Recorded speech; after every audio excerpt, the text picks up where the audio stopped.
Hi guys, Nick Ferrari seems to get the most idiotic callers ever. Here a guy called Danny phoned in with an idea to resolve the so-called illegal immigration problem. What does it involve? Well, putting people to work in the NHS and even the army. When Ferrari provided a little bit of pushback, the whole thing collapsed. However, there is a serious problem here. The Tories have created this, and the public seem to think that the migrants and asylum seekers are the issue. Have a listen. Like we've got a problem with the NHS. I'd let all women migrants, legal and illegal, I'd have them come in and basically have to join the NHS for 1 year. But hang on, they might not, hold on, Danny, they might not be trained. You're assuming a level of training. Yeah, I know, that year that they come in, they'd have to be trained. And then after that... Wait a minute. It takes at least 3 years to train up a nurse.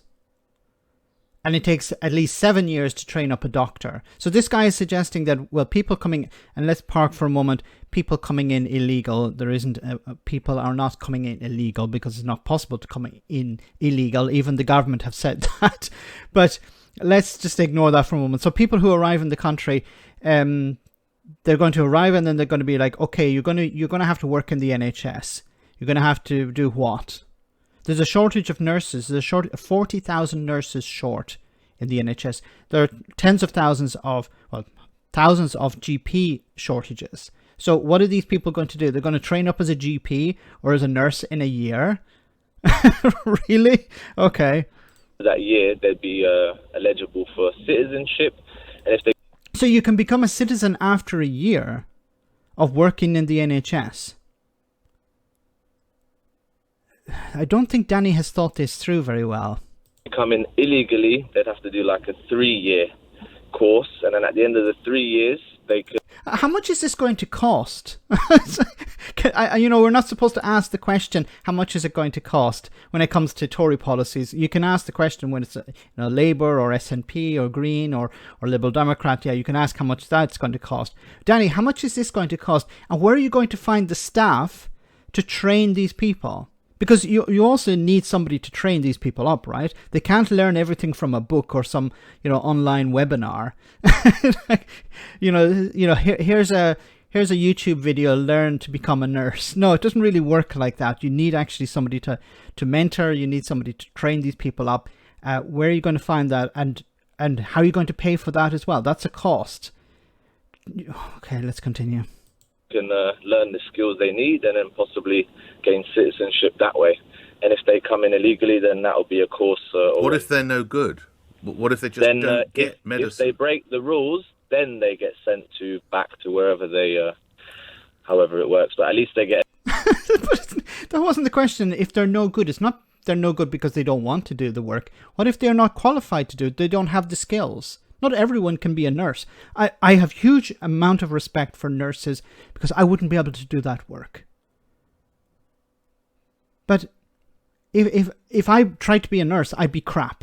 Okay, so it's like, well, you'd be deported if you're no good, or if you don't want to do the work. Once again, a chance, and they know coming here that's the process, and they would have to serve 1 year or 3 years. Husbands or boyfriends, what would happen to them? Yeah, husbands and boyfriends would have to join the military if they come in on a legal route for 1 year. They learn the skills. Once again, and Nick Ferrari will respond in a pretty good way, as you can imagine. But so if you come in, if you're a man, you're sent into the military. If you're a woman, you're sent into the NHS. Okay. Hold on. If I'm a soldier, why do I want a bloke beside me who actually doesn't want to be there? Well, he would actually want to be there. He doesn't. That's the course. He's been forced to be there, Danny. So I'm going into a very dangerous situation. Currently, I know the person behind me is doing it because he or she wants to do it and is committed to being a soldier. So I can put my life in their hands. You're suggesting that the bloke or woman behind me is doing it only because she wants to stay. She actually hates the job and is only doing it because otherwise she faces deportation to Syria or wherever. And apply this also to the NHS. This guy says, well, we could force people to work in the NHS. Does anyone want to be treated by a doctor or nurse or somebody in a care home who doesn't want to be there? This is a huge problem. You know, you want people who want to do the work, who see it as a vocation. Once again, has this guy actually thought before he said, I'm going to press the buttons on my phone to call up Nick Ferrari and explain how I would resolve this problem? I don't think I would have the same. People a chance to prove their, allegiance to the country. So this is their way of proving, but they're not arriving in the UK because they love the UK. They're arriving in the UK because they have friends or family in the UK. There's nothing against the UK or any other country. People generally move, away from a place of danger to a place of safety. And it makes sense to be close to people who speak your language or who have some sort of connection to you, be it family, friends, or some sort of community. It's not about allegiance to the crown or something like that. That's what it takes to come here. Would you have the and same level? If you want to be part of the country, you have to join the service for 1 to 3 years and learn the skills, and then you can get another job when you finish. Lastly, so it's not about allegiance. So he's saying, well, you need to prove your allegiance and then you can do a different job.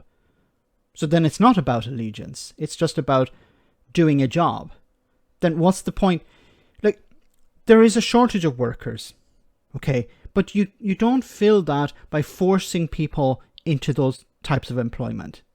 The Tories will use the same arguments when it comes to people on benefits. Well, we need to force people off benefits and into fields picking fruit and vegetables. But if people don't have the skills and they don't want to do that work, they're not going to do it well. And, one thing is picking strawberries. Another thing is looking after an elderly person in a care home. Another thing is being a nurse or a doctor. Would you have the same level of trust in that person behind you, guarding your back? They wouldn't necessarily have to be in a military service. There's lots of skills they could learn, like engineering, medical, catering. Mm-hmm. So as soon as you say, would you like, if you were going into a battlefield and you had somebody behind you who didn't want to be there, well, in the sense they didn't want to be a soldier, then let me just change, let's move the goalposts somewhere else and say, well, it doesn't have to be on the front line, it can be catering. So we've moved from, these people have to demonstrate their allegiance to the crown, to, well, they have to be able to make, I don't know, roast beef. Is this it? Once again, what's the problem here? The problem is that the Tories and their friends in the media have dehumanized asylum seekers and migrants. And then you have people who call in to shows like this and get, a little bit of pushback, but not something really severe. But they call in with these ideas, well, we need to punish these people even more. We need to force them to do jobs that they don't want to do, as a demonstration of some sort of allegiance to the country. Look, asylum seekers and migrants want to work. The problem for asylum seekers is they can't work. They're not allowed to work. They want to rebuild their lives, and one way of doing that is contributing to society. They want to get a job, buy a flat or rent a flat. They want to contribute. They want to work. Nobody wants to be sitting in a hotel for 24 hours a day. But it's always this demonization of these people. These people are not the problem. It's the policies that's the problem. And then you end up with calls like this. Let me know in the comment section, guys, what you think. As always, your comments are greatly appreciated. Thanks a lot.